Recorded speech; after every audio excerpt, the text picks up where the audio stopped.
Hello po! Ito pong muli si Nanette ng Net Cooking.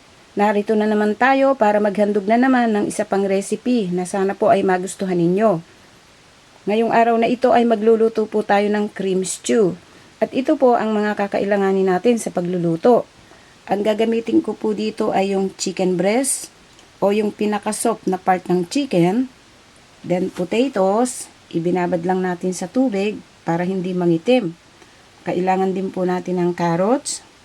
Then, meron po tayo ditong minced garlic, onions, ground black pepper, then salt, soup stock.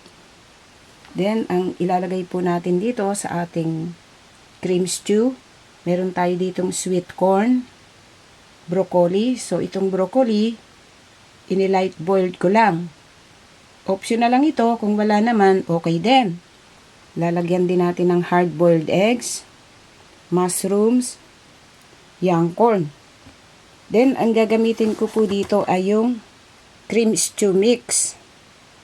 So, napakadali lang po na gamitin ito, pero pwede rin tayong gumawa ng sarili nating sauce sa pamamagitan ng butter, milk, flour, then water, then cheese.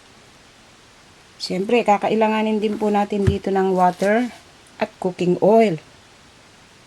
Okay, umpisahan na po natin ang pagluluto natin sa ating cream stew. Then ngayon, ang una po natin gagawin, so meron po tayo ditong cooking pot na medyo malalim. Itong gagamitin natin. Naglagay tayo ng 1 tablespoon of cooking oil.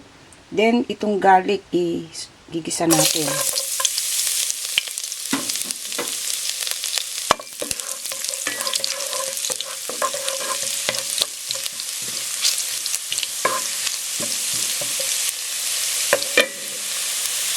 Sunod natin yung onion.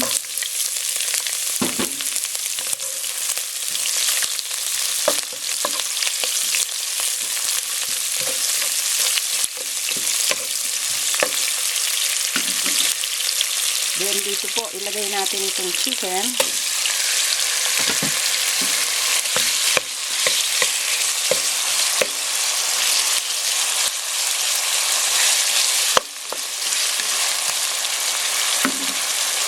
Lagyan po natin ng ground black pepper and salt.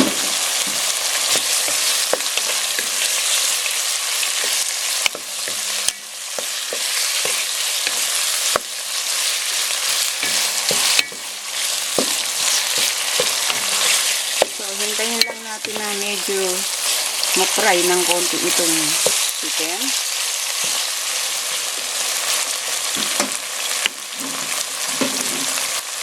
Then dito po, lalagyan natin ng water.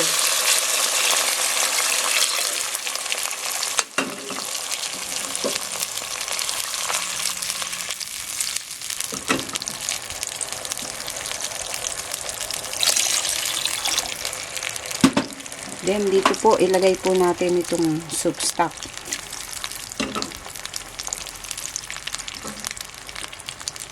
Ang gagawin po natin, lagyan po natin ng cover. Then, hintayin po nating maluto yung chicken before nating i-add yung iba pa nating mga ingredients. Then, ngayon, pagkaraan po ng 10 minutes.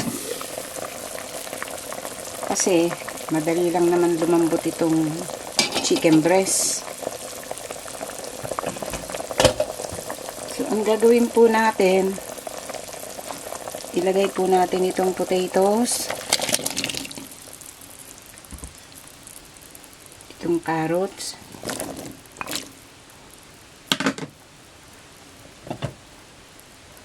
then itong onions.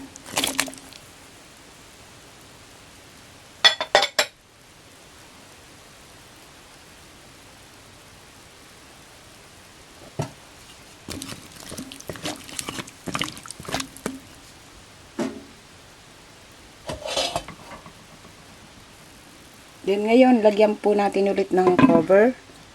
Then hihintayin po nating lumambot itong mga nilagay nating vegetables. Then ngayon, i-check po natin kung malambot na itong mga vegetables.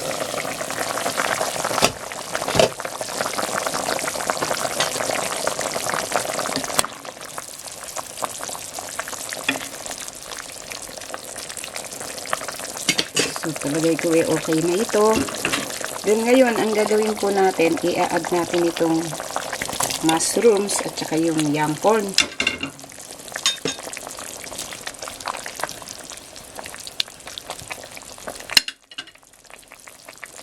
Pati na rin itong sweet corn. Ilagay na rin natin.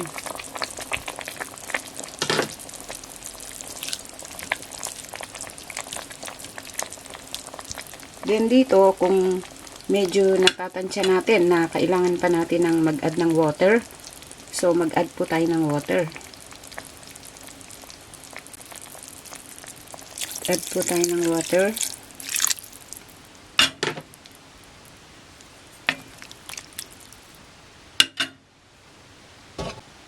Then, lagyan po natin ulit ng cover. At hintayin na po natin na tuluyang maluto itong ating nilulutong cream stew. Okay. Then ngayon po, kumukulo na siya. So, ang gagawin natin, alisin natin yung cover.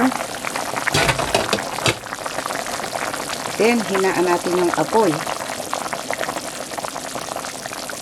So, kasi, luto na kasi ito. So, i-low heat lang natin. Then, dito po ilalagay natin itong ating cream stew mix. Then, aalagaan po natin ito ngayon ng halo. Haluin natin hanggang sa mag-melt o matunaw yung cream stew mix o yung ating stew roe.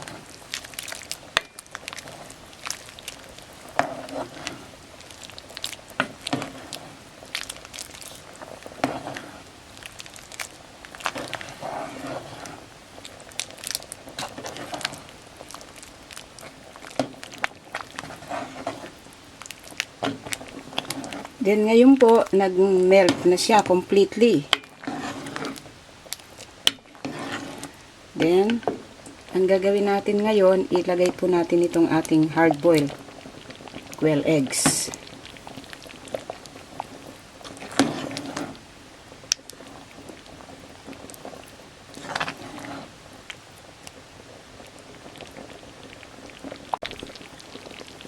Then, ilagay na rin po natin itong broccoli.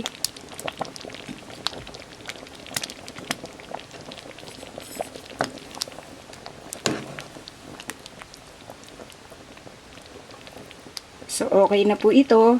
Ang gagawin natin, i-turn off na po natin yung heat. At pwede na po natin itong i-serve at kainin.